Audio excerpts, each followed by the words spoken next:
This week, a lot of the news and discussion about politics has been around both our departure from the European Union and the policies enacted in the United States, in particular in regards to economic and foreign policy. It's interesting seeing how the two tie together across different continents, different political systems and so on, and the way in which people are drawing parallels between them and also highlighting the differences that we have. Regarding the European Union, the idea of our leaving what they call the single market alongside a number of other cooperative ventures in Europe is potentially going to have in the short term a detrimental effect on our economy.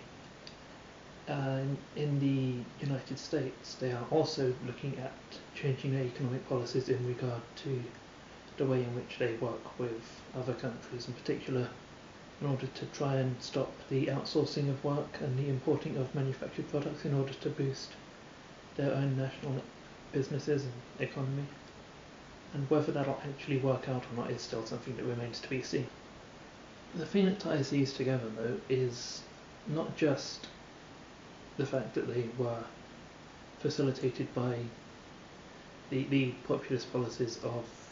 people who have appealed to the general population and gained support in doing so rather than in continuing the existing policies of the political establishment. The question of what they call free trade is one that's been going around for at least 150 years, back and forth between different proposed ideas, and even as yet there is no settled consensus on which way is the best way. You have effectively two options. The free trade option allows you to conduct trade with other countries for free.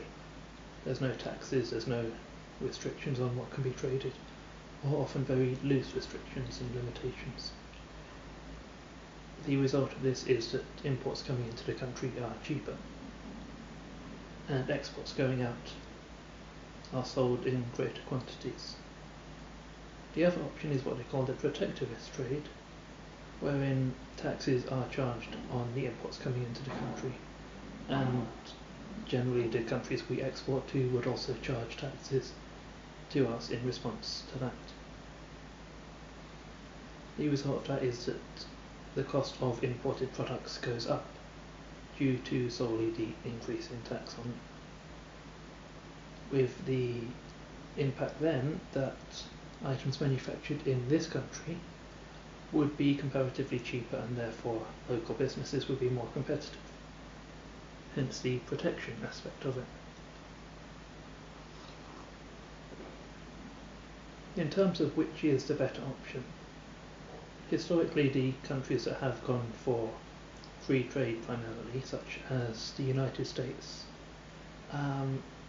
historically Britain, particularly during the imperial era, two of the largest economic powers in the world, they gained a lot of their strength and their influence through the actions of free trade and the benefits that it gained to them, whereas on the other hand the protectionist countries have tended to be less expansive, less of a major world power in that way. However, on the other hand, you have to consider that the European Union is a slightly complex version, because what they have effectively is all members of the EU have free trade with each other, but then surrounding it is the protectionist wall that prevents the sale of cheap goods coming into Europe and taxes all of the imports coming from, for example, China or America or so on. And therefore, effectively what they have is a protectionist arrangement that works better than it normally does in other countries, simply due to the huge population and huge variety of items manufactured within all of the combined European Union countries. And that is what they call the single market, and that's what we are looking at possibly leaving. It's the most successful protectivist bubble that has ever been produced, as far as I'm aware.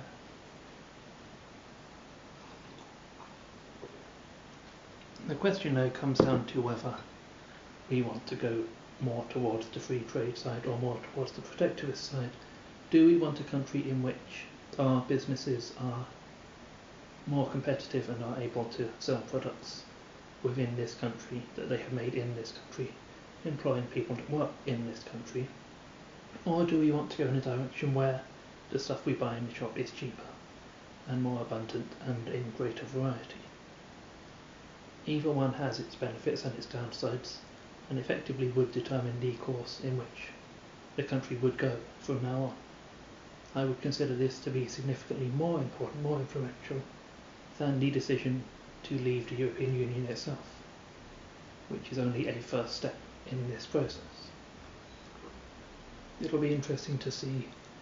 which way the current government wants to take things, since it's, at the moment, it is up to them to decide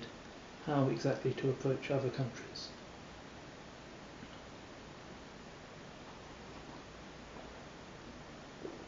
From what I've seen so far, they're more likely to go towards the free trade angle, not so much to increase the availability of cheap products coming into the country, but because it benefits the large corporations that donate money towards them, and also, in theory, pay substantial amounts of tax.